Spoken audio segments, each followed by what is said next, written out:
Assalamualaikum warahmatullahi wabarakatuh. Pada pertemuan kali ini kita akan membahas bab pertama di mata kuliah manajemen pendidikan, yaitu tentang konsep manajemen pendidikan. Pada konsep ini atau pada bab ini kita akan melihat bagaimana konsep dasar dari manajemen pendidikan. Kemudian nanti kita juga akan membahas berkaitan dengan ruang lingkup dari manajemen pendidikan ini dari beberapa sudut pandang. Dan tentu saja kita akan melihat bagaimana proses dari manajemen pendidikan ini. Baik, yang pertama kita bahas terlebih dahulu berkaitan dengan konsep dasar manajemen pendidikan. Setidaknya dalam slide ini saya tampilkan 4 konsep dasar yang berkaitan secara langsung dengan manajemen pendidikan. Yang pertama di sini disebutkan bahwa manajemen pendidikan tersebut merupakan kegiatan atau proses menata berbagai faktor, unsur, dan atau aspek pendidikan. Jadi pastinya yang namanya pendidikan itu dipengaruhi oleh berbagai faktor. Kemudian terikat oleh berbagai unsur. Kemudian ada juga aspek-aspek yang pastinya terlibat langsung dalam pendidikan. Nah, faktor, unsur, dan aspek-aspek tersebut itu ditata. Nah, dengan ditatanya itu adalah melalui proses manajemen pendidikan ini. Kemudian yang kedua, manajemen pendidikan itu bisa disebut sebagai semua kegiatan yang lazim disebut dengan penataan, pengaturan, dan pengelolaan pendidikan. Jadi di sini ada 3 kegiatan kunci dalam manajemen pendidikan itu. Yang pertama, menata, mengatur, dan mengelola yang terakhir itu. Di sini tentu saja yang ditata, yang diatur, yang dikelola adalah hal-hal yang berkaitan dengan pendidikan. Kemudian pada hal lain, konsep dasar manajemen pendidikan ini disebutkan bahwa manajemen pendidikan sebagai salah satu kegiatan di dalam sistem pendidikan. Kita tahu bersama bahwa sistem pendidikan itu sangat luas sekali dan cakupannya sangat besar sekali. Nah, manajemen ini sebagai bagian dari sistem pendidikan. Jadi tidak bisa terlepas dari sistem pendidikan ini. Nah, kemudian yang terakhir, berkaitan dengan konsep dasar manajemen pendidikan ini adalah disebutkan bahwa manajemen pendidikan ini merupakan aplikasi dari prinsip, konsep, dan teori manajemen dalam aktivitas pendidikan untuk mencapai tujuan pendidikan secara efektif dan efisien. Jadi manajemen pendidikan ini adalah secara tidak langsung disebutkan sebagai penerapan dari konsep teori prinsip manajemen, ilmu manajemen. Nah, ilmu manajemen di sini diterapkannya lebih spesifik dalam aktivitas pendidikan. Tentu saja aktivitas pendidikan di sini memiliki tujuan yang hendak dicapai, yaitu tujuan pendidikan. Nah, jadi manajemen pendidikan ini bisa dikatakan sebagai ilmu yang menata, mengelola, mengatur semua aktivitas dalam dunia pendidikan untuk mencapai suatu atau tujuan pendidikan yang telah disusun. Nah, itu secara sederhananya seperti itu. Nah, itulah konsep dasar manajemen pendidikan dari 4 sudut pandang. Nah, kemudian selanjutnya kita lihat ruang lingkup dari manajemen pendidikan. Ini yang pertama didasarkan oleh wilayah kerja. Jadi kalau secara wilayah kerja itu secara umum dibagi beberapa tingkat ya, ada tingkat di sini, ada 3 tingkat yang saya tampilkan. Ada tingkat nasional, berarti kalau tingkat nasional yang ditata, yang dikelola, yang dimanage itu adalah segala sesuatu sistem pendidikan yang skalanya nasional. Misalnya berkaitan dengan pelatihan pendidikan di satu sekolah atau di luar sekolah yang cakupannya itu nasional. Kemudian pada tingkat daerah, ini meliputi misalnya tingkat provinsi, kabupaten, kota, atau kecamatan. Nah, pada tingkat daerah ini tentu saja yang di-manage itu adalah kegiatan-kegiatan atau hal-hal yang berkaitan dengan pendidikan pada tingkat daerah ini. Provinsi, di kabupaten, nah itu disebut sebagai ruang lingkup manajemen pendidikan tingkat daerah. Kemudian untuk yang ketiga, wilayah kerja dari ruang lingkup manajemen pendidikan itu adalah unit kerja. Nah, unit kerja di sini itu kaitannya dengan satuan pendidikan atau sekolah. Atau pada unit yang lebih kecil atau yang lebih teknis adalah kelas. Jadi kelas pun merupakan bagian dari ruang lingkup manajemen pendidikan. Karena di dalamnya ada SDM-nya, sumber daya manusianya seperti guru, peserta didik, kemudian ada fasilitas, ada kurikulum juga. Nah, itu merupakan bagian-bagian yang tidak bisa lepas dari manajemen pendidikan. Jadi berdasarkan wilayah kerjanya, ruang lingkup dari manajemen pendidikan ini bisa kita lihat ada yang cakupannya unit kerja di tingkat sekolah atau bahkan di kelas, kemudian ada yang tingkat daerah, provinsi, kabupaten, ataupun kecamatan, ada yang tingkat nasional dalam hal penataannya itu. Nah, idealnya dari tingkat nasional, tingkat daerah sampai unit kerja di sini ada satu kesamaan visi ya untuk mencapai tujuan yang hendak dicapai, yaitu tujuan pendidikan nasional. Nah, kemudian ini ruang lingkup manajemen pendidikan berdasarkan objek garapan. Jadi objek garapan itu sesuatu yang menjadi fokus dalam penggarapan manajemen pendidikan ini. Ada manajemen siswa. Tentu saja di sini manajemen siswa yang melakukannya atau yang paling teknis melakukan manajemen siswa ini adalah guru dalam pembelajaran di kelas. Kemudian ada manajemen personil dalam sekolah. Nah, ini kalau dalam lingkup sekolah yang memanage personil atau SDM ini adalah misalnya kepala sekolah. Atau kalau yang swasta itu yayasan. Kemudian kurikulum dalam sekolah. Ini juga ruang lingkup dari manajemen sekolah. Kemudian ada juga manajemen prasarana. Ini berkaitan dengan fasilitas ya. Kemudian manajemen tata usaha sekolah atau tata laksana pendidikan. Kemudian ada juga berkaitan dengan manajemen pengaturan anggaran pendidikan. Kemudian ada juga manajemen lembaga atau organisasi pendidikan. Dan terakhir adalah manajemen hubungan masyarakat atau manajemen komunikasi pendidikan. Jadi ini adalah ruang lingkup dari manajemen pendidikan didasarkan pada objek garapan. Jadi di sini secara umum atau kurang lebih ada 1, 2, 3, 4, 5, 6, 7, 8. Ada 8 garapan. Mulai siswa sampai hubungan dengan masyarakat sekitar. Ini perlu di-manage. Ini bagian dari kajian dalam manajemen pendidikan. Oke, selanjutnya ini adalah ciri khas dari manajemen pendidikan. Karena ilmu manajemen ini banyak, tidak hanya dalam manajemen pendidikan, tidak hanya dalam dunia pendidikan, ada manajemen pemasaran, ada manajemen sumber daya manusia, ada manajemen misalnya di bidang-bidang lain. Nah, ini adalah ciri dari manajemen pendidikan. Jadi kalau dalam pendidikan itu ada khasnya. Yang pertama, dari segi tujuan, yang menjadi ciri khas adalah bahwa manajemen pendidikan ini bermuara pada tujuan pendidikan. Jadi pendidikan memiliki tujuan, baik skala nasional, ataupun misalnya tujuan pendidikan dalam tataran teknis, misalnya tujuan pembelajaran. Nah, manajemen yang dilakukan itu muaranya harus pada tujuan pendidikan yang sudah dirancang. Kemudian mendukung kegiatan pendidikan dalam upaya mencapai tujuan. Jadi tentu saja, kenapa harus ada manajemen pendidikan? Supaya kegiatan di sekolah, kegiatan pendidikan misalnya tingkat provinsi, kegiatan pendidikan tingkat nasional, itu terorganisir, tertata, sehingga semuanya mengarah pada satu tujuan, yaitu mencapai tujuan pendidikan.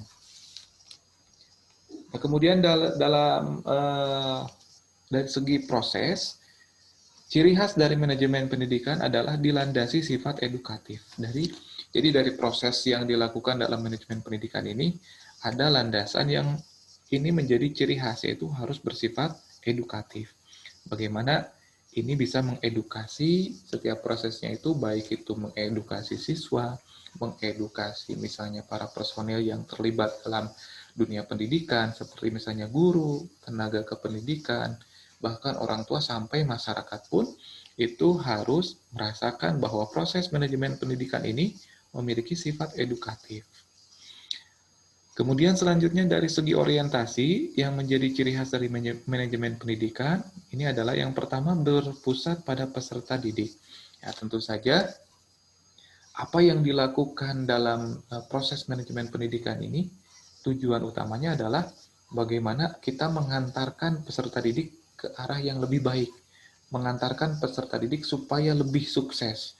Maka dari orientasi manajemen pendidikan ini selalu kita berpusat pada peserta didik agar lebih sukses di kemudian hari.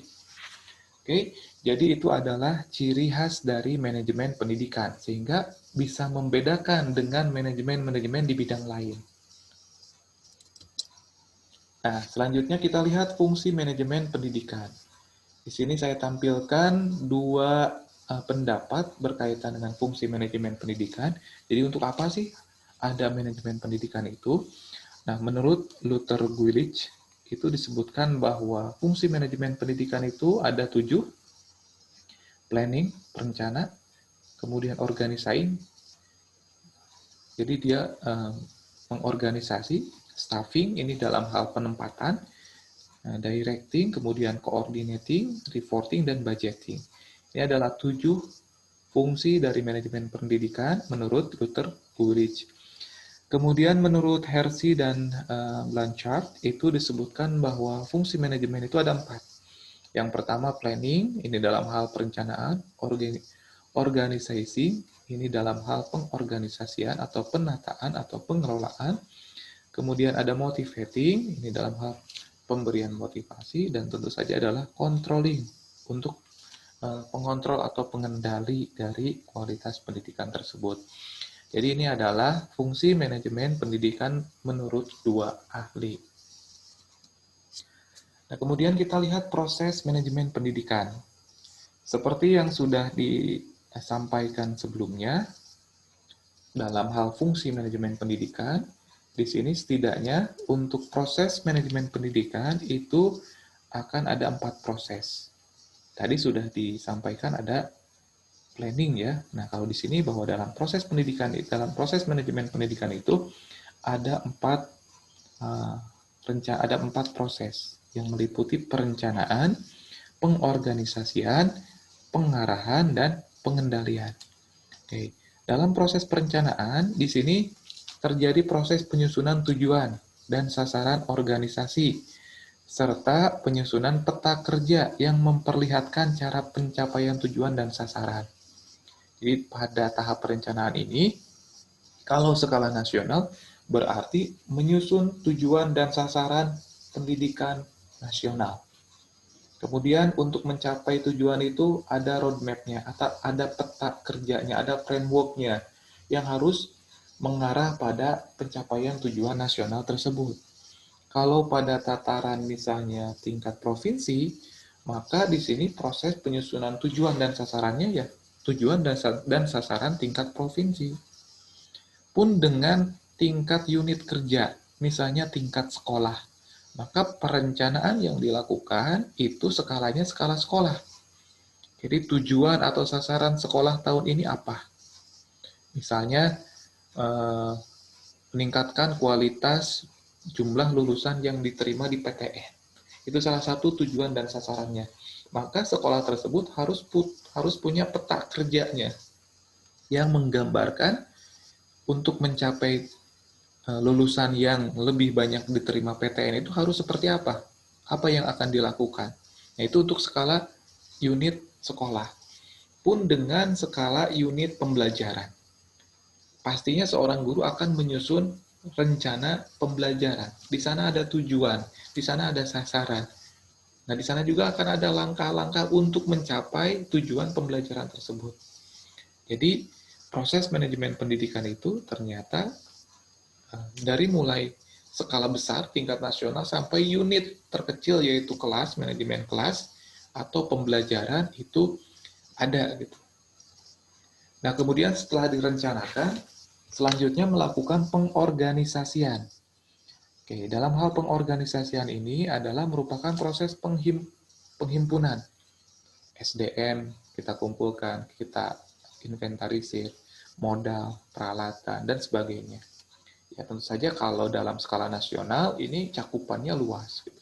Misalnya sumber daya manusia yang kompeten dikumpulkan, kemudian apa saja yang berkaitan itu dikumpulkan, kemudian diorganisasikan, diatur, ditata, sampai pada akhirnya mereka bisa bekerja secara organisatif, kemudian bisa bekerja secara kolaboratif untuk mencapai tujuan. Pun dengan pelaksanaan di dalam kelas. Jadi kita mengorganisasikan SDM, misalnya peserta didik, bahan ajar, media pembelajaran, dan hal-hal lain yang berkaitan dengan pembelajaran kita organisasikan. Supaya tentu saja pengorganisasian tersebut untuk mengarahkan apa yang sudah kita organisir supaya mudah mencapai tujuan yang hendak kita capai. Nah, kemudian selanjutnya setelah pengorganisasian adalah pengarahan. Jadi, pada proses ini, segala sesuatu yang berkaitan tadi dengan hal yang sudah diorganisasi, yang sudah diorganisir, baik dari segi SDM dan sumber-sumber daya yang lainnya, itu diarahkan supaya mencapai tujuan yang sama, supaya arah tujuannya sama. Misalnya kalau dalam pembelajaran, kita arahkan peserta didik kita untuk mencapai tujuan pembelajaran yang sudah kita tentukan. Kita arahkan media pembelajaran kita arahkan bahan ajar yang sudah kita buat, kita arahkan model, metode, strategi pembelajaran yang kita sudah rancang pada tujuan pembelajaran yang kita buat. Jadi di sini terjadi proses pengarahan. Nah, kemudian ada juga proses pengendalian. Nah, ini proses pengendalian ini kaitannya dengan umpan balik dan tindak lanjut dari hasil yang sudah diperoleh. Kalau dalam tataran yang unit di kelas, kita sudah memperoleh gambaran hasil proses pembelajaran. Maka itu tidak boleh didiamkan, tapi kita harus berikan tindak lanjut atas apa yang sudah diperoleh oleh siswa kita, misalnya dalam pembelajaran yang sudah kita rancang. Nah, jika hasilnya bagus, maka kita tingkatkan lagi. Masuk lagi ke proses perencanaan. Jika hasilnya kurang bagus, maka kita rencanakan lagi supaya hasilnya lebih bagus. Jadi proses ini akan terus berlangsung dalam proses manajemen pendidikan. Pun di sekolah. Di tingkat sekolah, misalnya tadi ternyata hasil yang sudah dicapai, jumlah yang masuk PTN-nya dengan strategi, dengan pengorganisasian SDM, dengan pengarahan yang sudah ditentukan, itu tidak melampaui target, maka harus direncanakan ulang apa strategi yang akan dilakukan pada tahun-tahun selanjutnya. Nah, itu adalah proses manajemen pendidikan, jadi tidak akan pernah lepas dari 4 kegiatan utama ini. Perencanaan, pengorganisasian, pengarahan, dan pengendalian. Tentu saja nanti kalian sebagai calon guru yang lebih teknis adalah kalian akan merasakan pada tataran manajemen kelas ya, atau manajemen pembelajaran. Nah, kemudian ini juga proses manajemen pendidikan. Secara umum tadi sudah dipaparkan perencanaan, ada pengorganisasian, ini pengarahan itu bisa juga dikatakan sebagai pelaksanaan. Kemudian ini evaluasi, tadi disebut sebagai pengendalian. Jadi apa saja yang di-manage, ini hal-hal yang bisa di-manage dalam dunia pendidikan, peserta didik, kurikulum, ketenagaan, ini berkaitan dengan guru dan tenaga kependidikan, fasilitas, ini juga berkaitan dengan apa yang ada di sekolah yang harus ada, fasilitas apa saja yang harus ada, pembiayaan, tentu saja ini berkaitan dengan bagaimana budgeting untuk keperluan sekolah, informasi, kemudian Husemas, ini hubungan dengan masyarakat, kemudian PBM juga ini berkaitan dengan proses belajar mengajar, perlu menjadi garapan dalam proses manajemen pendidikan, dan tentu saja lingkungan. Nah, semua proses ini, proses manajemen pendidikan ini yang berkaitan dengan 1, 2, 3, 4, 5, 6, 7, 8, 9 ini, itu pada akhirnya akan mengarah pada tujuan pendidikan yang diharapkan. Kemudian terakhir, ini berkaitan dengan manajemen pendidikan sebagai sebuah sistem. Sebagaimana kita ketahui bahwa dalam sebuah sistem pasti ada input, proses, dan output. Ya, kemudian output ini bisa dilihat nanti kualitasnya lewat outcome yang dihasilkannya seperti apa. Nah, dalam konteks manajemen pendidikan sebagai sebuah sistem, yang menjadi input adalah siswa. Kemudian prosesnya di sini adalah proses belajar mengajar. Nah, proses PBM ini tentu saja dipengaruhi oleh dua aspek ini atau dua faktor ini. Bisa dari instrumental input, yaitu berkaitan dengan kurikulum, guru, sarpras, biaya, atau manajemen pendidikan. Jadi akan berpengaruh nih terhadap bagaimana proses PBM yang dilakukan. Kurikulum pasti itu akan ngaruh, guru pasti akan berpengaruh, sarpras juga pasti akan berpengaruh, pembiayaan juga pasti akan berpengaruh terhadap proses ini. Selain proses instrumental, dalam proses PBM juga ada yang dinamakan environmental input atau lingkungan ya di dalam hal ini. Jadi di sini ada faktor geografis, demografi, pemerintahan, politik, ekonomi, sosial, budaya, dan hukum. Dari segi geografis, misalnya proses PBM yang dilakukan di daerah pegunungan, kemudian di pesisir pantai, dan daerah kota itu pasti akan berbeda, akan menyesuaikan. Pun dengan kondisi sekarang misalnya, dengan kondisi pandemi, tentu saja itu berpengaruh terhadap proses PBM yang dilakukan. Nah, setelah proses PBM dilakukan, nanti akan dihasilkan output berupa lulusan. Nah, lulusan ini bisa dilihat nanti kualitasnya, salah satunya lewat outcome. Misalnya kalau yang dari SMA ke perguruan tinggi, kita lihat berapa persen yang melanjutkan ke perguruan tinggi negeri, berapa persen yang melanjutkan ke perguruan tinggi swasta, berapa persen yang lanjut kerja. Pun dari misalnya dari perguruan tinggi lulus, bisa dilihat nanti yang bekerja sesuai bidangnya jadi guru berapa persen, yang ternyata kerjanya tidak sesuai bidang berapa persen, yang ternyata masih harus menunggu untuk bekerja dalam waktu setahun misalnya berapa persen, yang ternyata menjadi wirausahawan berapa persen. Nah, itu outcome ya dari lulusan yang dihasilkan dari sebuah proses. Oke, jadi ini adalah manajemen pendidikan sebagai sebuah sistem. Oke, mungkin itu saja yang bisa saya sampaikan berkaitan dengan konsep dasar manajemen pendidikan ini. Terima kasih sudah menyimak video ini. Kita akan lanjutkan perkuliahannya di minggu selanjutnya. Saya tutup dengan ucapan hamdalah, alhamdulillahirabbil alamin. Assalamualaikum warahmatullahi wabarakatuh.